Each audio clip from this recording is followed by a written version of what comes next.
whenever you're ready. All right. Today I'll be interviewing a representative of the Green Party. Hello. Today I'll be presenting the Green Party's stance on climate change. The Green Party of the United States and the Green Party of California both describe climate change as an urgent crisis that demands immediate and systemic action. Their platform says that humans must live within the limits of nature, which means ending dependence on things like fossil fuels and shifting completely towards renewable energy. The party argues that our current economic systems, driven by profit, pollution, and corporate power, are damaging the planet and harming vulnerable communities the most. Thanks, Keon. Before we go deeper, what exactly makes the Green Party different from the Democratic Party when it comes to climate policy? So, the Democrats often take slower, more incremental approaches and sometimes compromise with fossil fuel interests. The Green Party believes climate change requires transformation, not adjustments. Their plan pushes for a rapid transition to 100% renewable energy, public ownership of utilities, and blocking all new fossil fuel infrastructure. They argue that the mild reforms are not enough to stop rising temperatures, extreme weather, and environmental injustice. Was that realistic? Switching to 100% clean energy sounds ideal. Was the technology ready? The Green Party believes it is. Renewable energy like solar, wind, and geothermal is already cheaper than fossil fuels in many places. Research shows that energy efficiency, public transportation, and green infrastructure can drastically reduce emissions while creating millions of jobs. Their plan links climate solutions with economic justice, including support for worker transitions, local ownership, and community-based energy systems. It is not just about protecting the environment, but creating an economy that serves ordinary people instead of the corporations. So, is it about restructuring the economy too? Yes, exactly. Climate change is not only an environmental crisis, but also a social and economic one. Low-income communities and people of color are hit the hardest by pollution, heat exposure, toxic industries, and the lack of green space. The Green Party insists that climate policy must prioritize these communities and hold polluters accountable. This is why they support public oversight and community control rather than allowing private corporations to profit from the crisis. Some critics say that the Green Party's goals are too extreme. For example, shutting down fossil fuels quickly might cause job losses and economic problems. How do they respond? We address that directly. The Green Party supports what they call a fair transition, which includes creating clean energy jobs and guaranteeing training and a wage support for workers leaving the fossil fuel industries. They argue that the real economic threat is climate inaction. The cost of wildfires, droughts, floods, and health damage is far greater than the cost of switching to renewables.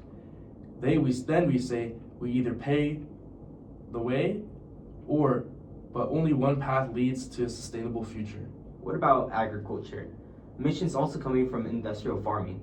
Does the Green Party discuss that? Yes, they support regenerative agriculture that restores soil health, reduces chemical use, and protects water sources. Industrial farming relies on fossil fuels, pesticides, and a massive land consumption. The Green Party also argues that these systems are harmful to ecosystems, workers, and communities. Regenerative farming reduces emissions and strengthens local food security at the same time. Let me summarize to see if I understand. The Green Party wants renewable energy, public utility, sustainable agriculture, environmental justice, and major economic transformations. Is that correct? That's correct. Their biggest point is that climate change must be solved at the root level, not with small reforms. They argue that the political and economic systems that created the crisis must change. This includes decentralizing power, supporting local communities, and building a society that puts people and the planet before profits. Last question. Why should voters care? There are many parties. Why specifically the Green Party on this issue? The Green Party treats climate change as an emergency rather than a political slogan. They connect climate with action and justice, democracy, and economic fairness. They often introduce ideas that larger parties adopt later, which shows that they push the conversation forward instead of following it. With rising temperatures, worsening wildfires, and growing inequality, the message is more relevant than ever. Fair point. Whether people agree or disagree, these are big ideas worth discussing. And that's the goal, to get people to think about what type of future we want and what we will take to protect our planet. Hi, I'm Olivia Corman. And I'm Ethan Pazeshki. I'll be representing the Green Party, as you can see with my green tie. And I will be debating him. All right. So, Olivia, the problem with our current elections goes deeper than inconvenience. It's structural. The winner-take-all voting erases millions of voices, especially those who support third parties. A Green Party voter in most districts might as well stay home because their vote won't translate in representation. And that's not because their ideas lack support. It's because the system is designed to make only two outcomes possible. The Fair Representation Act would modernize this. Ranked choice voting lets voters rank candidates first, second, third, and if their top choice doesn't win, then their vote still counts. It prevents spoilers, it reduces negative campaigning, and it reflects actual voter preferences.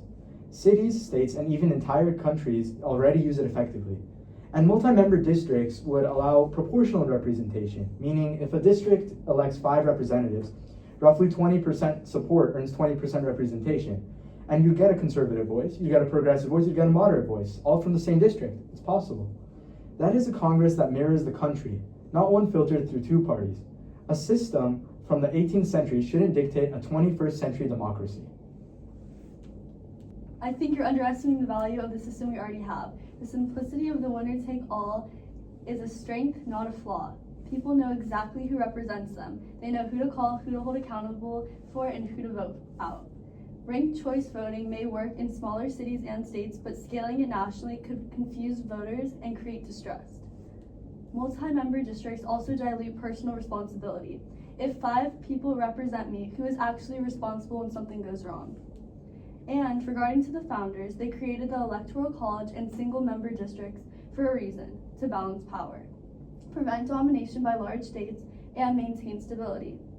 Reforms like ending gerrymandering or improving civics education are achievable without dismantling the entire structure. But Olivia, stability shouldn't come at the cost of representation. Our system already produces gridlock, two parties blocking each other, even on issues with broad public support.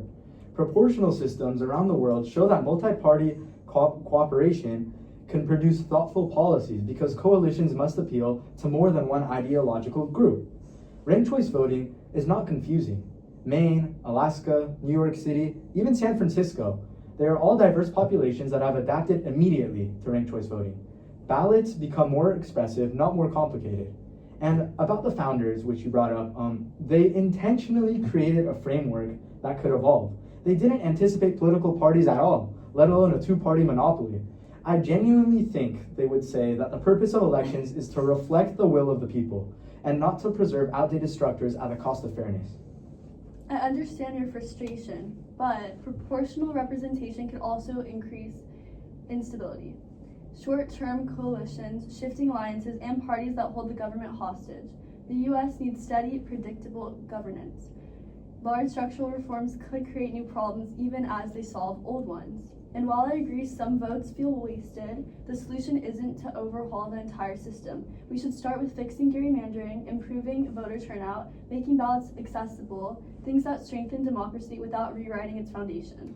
But isn't the real instability the fact that two parties constantly block each other even when 60 to 70% of Americans agree on issues? True, but coalition governments can block progress too, sometimes even more. No, but here's what you're missing. Coalition governments require cooperation between the parties. Our current system doesn't incentivize cooperation at all. Look at the recent government shutdown. And redesigning the system doesn't guarantee cooperation. It could just create new fault lines. But what we have now is predictable dysfunction. Proportional representation gives more people a seat at the table. And it also gives more parties the ability to stall legislation. Ethan, I appreciate your vision, but the U.S. has always balanced change with stability. Our system has worked because it is clear, familiar, and accountable. Reform is necessary, but it should be careful and incremental, not a total transformation of how Congress is elected. And I appreciate your concern for stability, Olivia. Don't get me wrong, but stability without representation isn't democracy. Ranked choice voting gives people actual, real choices. Multi-member districts reflect real political diversity.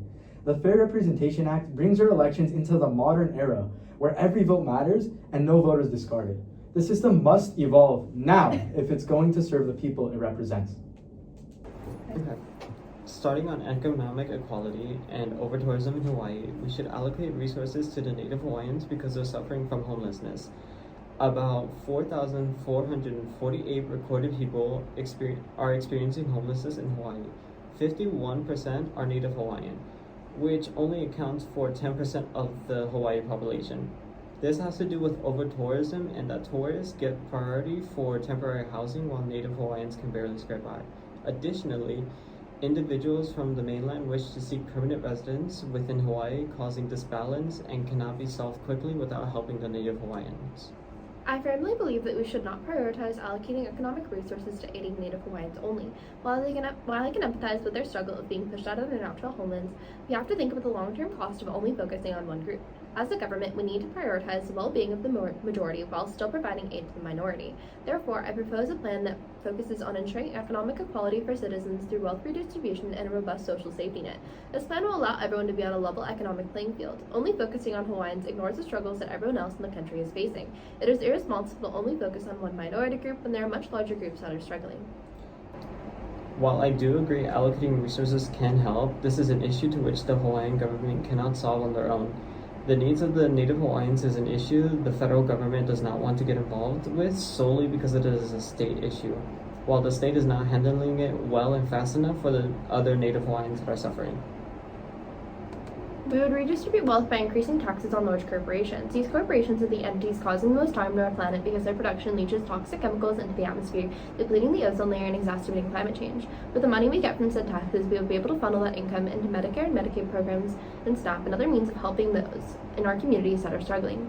There are more than 36 million people living at or under the poverty line in the United States. These people desperately need opportunities for jobs and resources to help keep them afloat so they can rise above the poverty line and thrive. By comparison, there are less than 70,000 Native Hawaiians. There are far more people struggling to make ends meet than Native Hawaiians, therefore we must focus on those who have been struggling for a long time. Plus, since the issue is only specific to Native Hawaiians, we need to make sure that the federal government does not overextend its reach and it remains a state issue. While I do agree allocating resources only to one specific demographic is not beneficial, we need to consider their situation as well. We don't need to send massive amounts of resources, only to help aid them in the time of being of their economic struggle. Continuing to your second point, it is true other individuals are suffering at the poverty line or under it. Native Hawaiians are currently homeless without any means of getting to that point where other individuals are under the poverty line. It is an out of reach for them. What has the Hawaiian government done to alleviate this issue? We set a bad precedent if at a time when we have struggles in a state, we immediately run flocking to the federal government. A better solution comes from the Economic Opportunity for Border Communities Act, proposed by Gabriel Vasquez, Democratic representative for New Mexico's 2nd District. The act, which was introduced on June 12, 2025, aims to increase the number of jobs in broader communities with a focus on logistics, international trade, manufacturing, transportation, and agriculture industries. In doing so, the bill will provide communities with opportunities to better their economy. This allows communities to better themselves instead of relying on external organizations in order to help them. We are not a handout company. The Hawaiian government has actually made certain strides within policies recommended in order to assist with the housing crisis of Native Hawaiians. They have 5 main goals, such as expanding affordable housing, maintaining existing affordable units, and offering more housing to support local residents, as well as a few other plans. Period.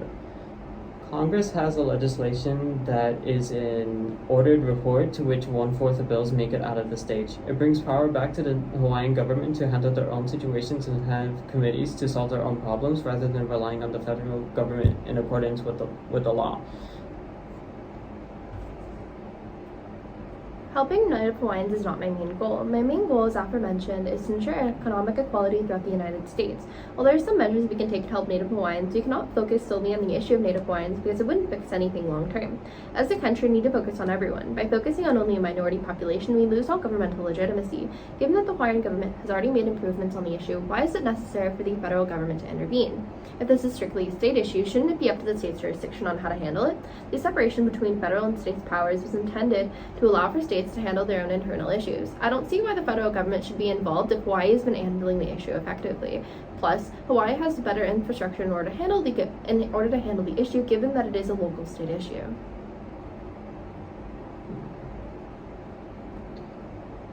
Well, yes, it is true we cannot solely focus on the minority, but by ignoring them completely, we also lose government legitimacy.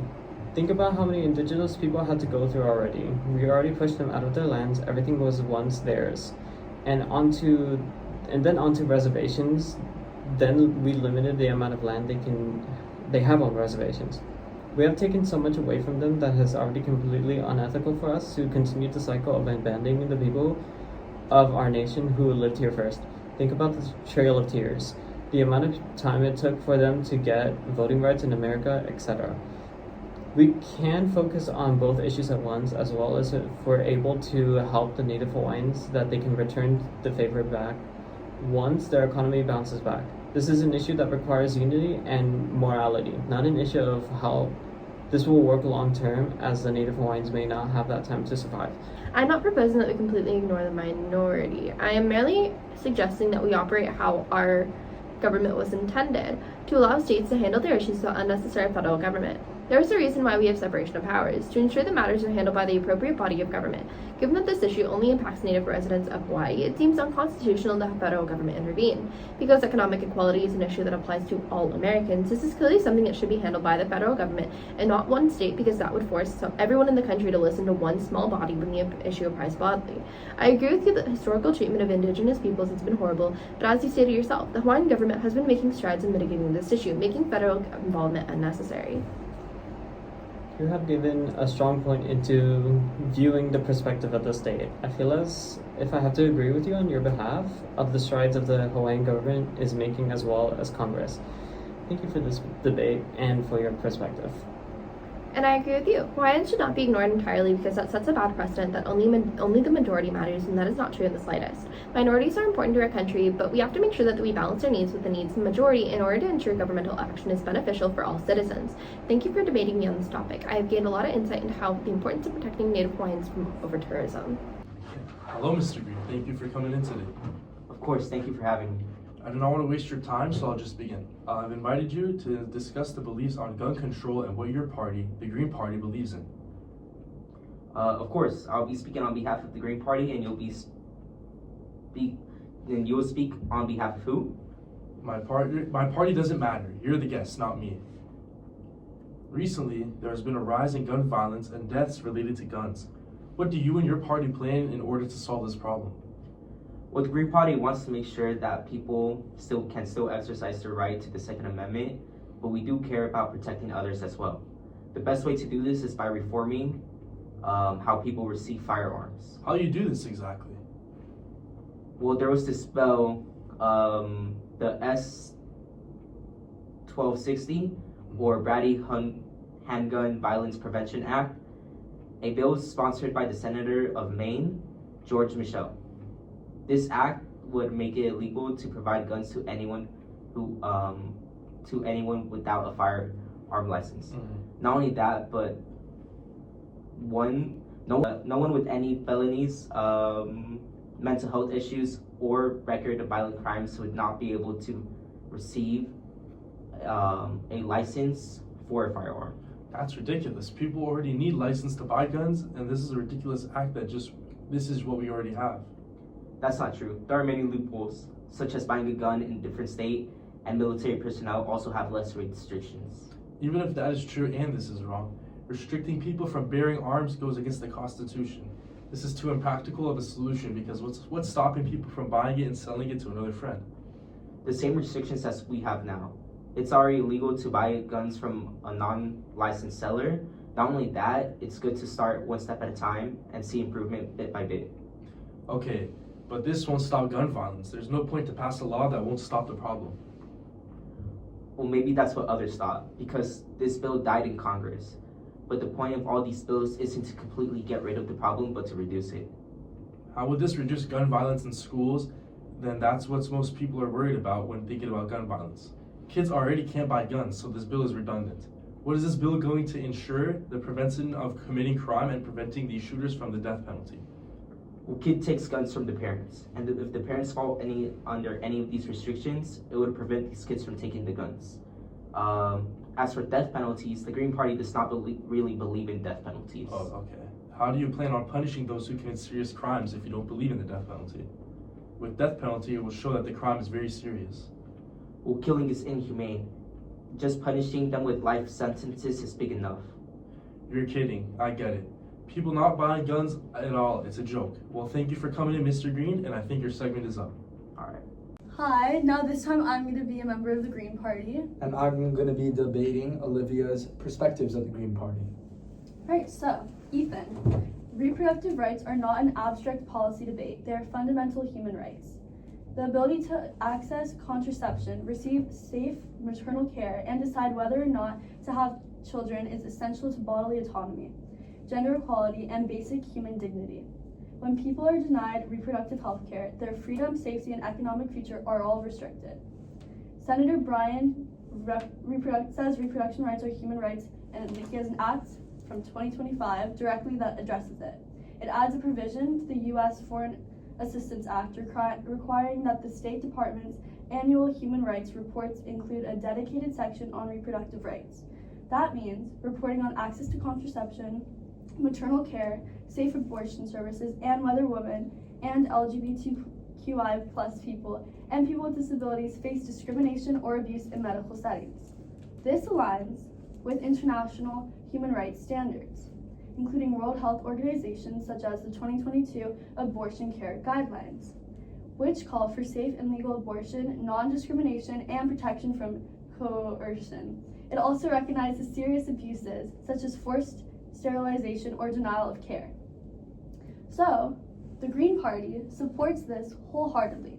Our platform commits to reproductive justice, the right to have a child, not to have children, and raise families in safe, healthy communities. Now, S2671 reflects on our core values of feminism, gender equity, social justice, and respect for diversity. It is necessary to step toward linking reproductive freedom and global human rights, and it promotes accountability, compassion, and equality for all. Olivia, while I agree that reproductive health care is important, expanding the definition of human rights in U.S. foreign policy is not as simple as it sounds. The U.S. already struggles to maintain stable diplomatic relationships, requiring detailed reporting on abortion access, LGBTQ treatment, and reproductive policies in other nations could inflame tensions and complicate foreign assistance programs. Many countries have cultural or religious frameworks that differ from ours, forcing them into a uniform standard risks appearing paternalistic. And once reproductive rights become a benchmark for human rights reporting, the US could feel pressured to condition aid or even intervene in a country's internal matters. Additionally, tying US human rights to WHO abortion guidelines, which many Americans see as controversial, might deepen domestic polarization. Before rewriting our global human rights framework, we should instead focus on strengthening domestic healthcare access and supporting families at home. Ethan, respecting cultural differences should never excuse human rights violations. The U.S. already documents abuses like censorship, torture, and discrimination internationally. Reproductive coercion, denial of maternal care, and forced sterilization belong in the same category. This bill doesn't force other countries to change their laws. It simply requires transparent reporting.